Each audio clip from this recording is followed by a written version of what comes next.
Pacquiao, Kendrick Perkins. More in studio with us. Don't miss it next week right here on Undisputed. But last night featured a lot of curries in Game 2 of the Warriors-Blazers series, including Mom and Dad. Steph helped the Warriors overcome a 17-point deficit with a game-high 37 points, but Seth stepped up with 16 points off the bench. The two brothers even talked trash to each other at the free throw line in the fourth quarter, but in the end, the Warriors took a 2-0 series lead. Let's take a listen to Steph on playing his little brother.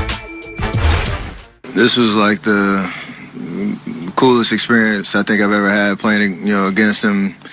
We talked about the stage, and he was amazing tonight. For my parents, I know we talked about it the whole series, and these last two games, it's probably nerve-wracking as heck for them, but it worked out perfectly tonight. He played well, and we won.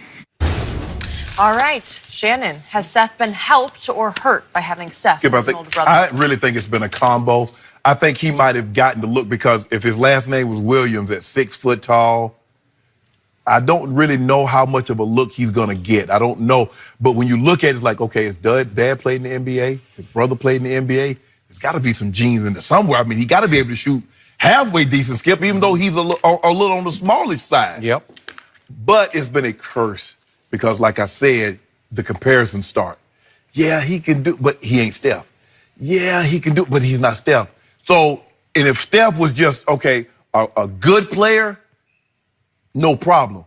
But Steph is an all-time great. Yep. He's a two-time league MVP. He has 3 rings. He's won an MVP unanimously.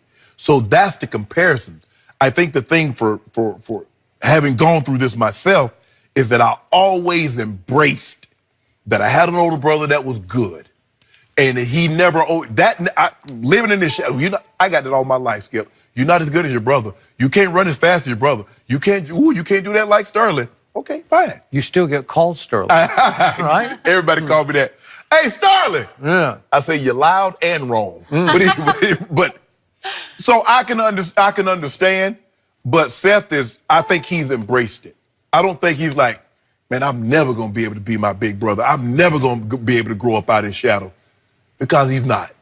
Never. At least, Skip, my brother was a better football player than I was. But it wasn't like he was head and shoulders. It wasn't like, no. He was Walter Payton and I'm Eddie Payton. It wasn't a situation like that. But he was a better player than I was. We both went to a number of Pro Bowls, made All-Pro a bunch of times. But when you got the gap, like what Steph and Seth is, yep, that's a difference. But for them to be able to do this and to have their parents there, because I know what my mom, the nervousness that she felt when me and my brother played against each other, although our teams were playing against each other. Yep. I think it's been a blessing and a curse. So let's talk about the blessing first, and let's speak real about this. If his last name had been Williams, he would have been long gone from this league long time ago. I'm not sure he would have made it past what happened the first go-round, which was his brother's team signed him out of Duke and then waived him. Right. I'm not sure he could have survived that. Then he would have had to go, God knows where. Overseas. To Europe, China, somewhere, and maybe he'd hung on for a couple of years, and that would have been the end of that. But he kept getting chance after chance after chance, in part because he played at Duke. I'm going to give him that, because he averaged 18 a game and shot 44% from the three-point line. That last, he was 3 years at Duke, started at Liberty. But then he starts bouncing. He does 2, now we call it G League, but D League stints, right? Santa Cruz and Erie, PA. Hard duty, right? And then he bounces 6 times through the NBA. 6 teams. This is number 6. Said 5 said no to him. Right. Okay? And there's no way he could last this long if he didn't have a 2-time MVP big brother and a father who was one of the greatest shooters who ever played this game. Correct. Right? Yes. So it helped him immensely until last night. And all of a sudden, last night, on the biggest stage on the Western Conference side in the game, he had to stand on his own 2 feet. Right? It didn't help him a bit. Nope. Then he felt confident because he'd played in the backyard and played growing up with his big brother. But in the end, he has to say, now it's my turn to show that even though I got Curry blood running through me, I got to show you I can do this by myself. Yeah, and he has to, Skip, because I got that a lot. Well, the only reason you got here is because of your brother. I said, okay, maybe people looked at him and says, man, he's a supreme athlete. Maybe his brother can do this. But at the end of the day, Sterling Sharp can't catch any passes for the Broncos. No. He couldn't catch any passes for Savannah State. Steph Curry can't make one shot that's going to help the Portland Trailblazers for Seth. No. So getting there, okay, you get the opportunity. It's just like with anything. I fall on my knees every night and pray that Skip Bayless gave me an opportunity, Jen. But at the end of the day, I had to show Skip I could do it. Skip had enough confidence in me. He fought for me because I was the first athlete to do this full time. Yeah, they come in and do segments. Normally, they're journalists. Everybody's a journalist. Skip's a journalist, pairing with another journalist because they covered all the sport. Sure. Yeah, Shannon can talk about football, but can he talk about something other than football? So I had to show Skip I could do it. So Skip got my foot in the door. That's interesting. But at the end of the day, Skip couldn't make an argument for me if I couldn't do the job why I should stay. Yeah. Steph can't make an argument. Dale can't make an argument for Seth if he can't play. So it was a blessing and a curse. But now the blessing is he's got that opportunity. What are you going to do with it? The curse last night was his two backcourt mates couldn't get him home. Yeah. Right? After he made 3 shots in the fourth quarter.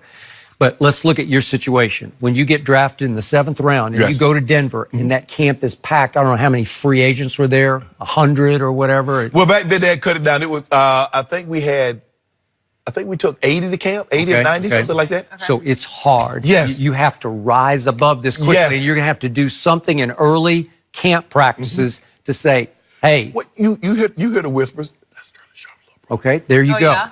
Okay, so you did have, to me, a decided advantage. You're going to have to capitalize on it, but you had that advantage. Yes. That's Sterling's. Okay. Well, So Dan they're Reed going to said give it. you a little longer look as a 7th rounder, where some 7th rounders, they'll look at them for 2 weeks of camp and they're like, Right.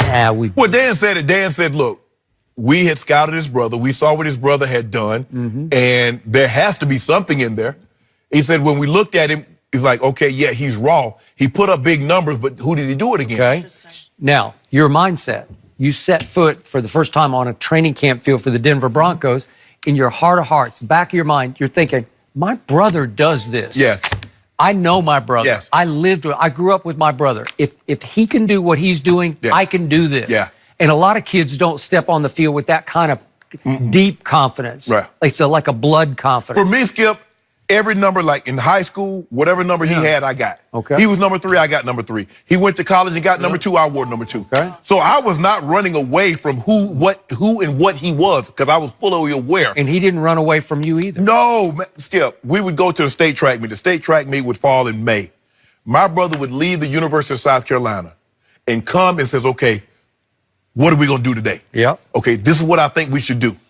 And I'm a 3-time state champ. And as you mentioned, yes, Skip, I went to Class 8. But in 1986, I was the best triple jumper in the state of Georgia. Really? Regardless of classification. There were three people at the No. Okay. No, and you know what? 30 years, and 30 years plus, I still got that record. No way. Yeah, ain't nobody gonna get that. All right. I'm Ain't gonna have nobody to gonna get see that. some proof Who someday knew? about Yeah. this. We gotta move on. Will number 2 lead the Raptors to an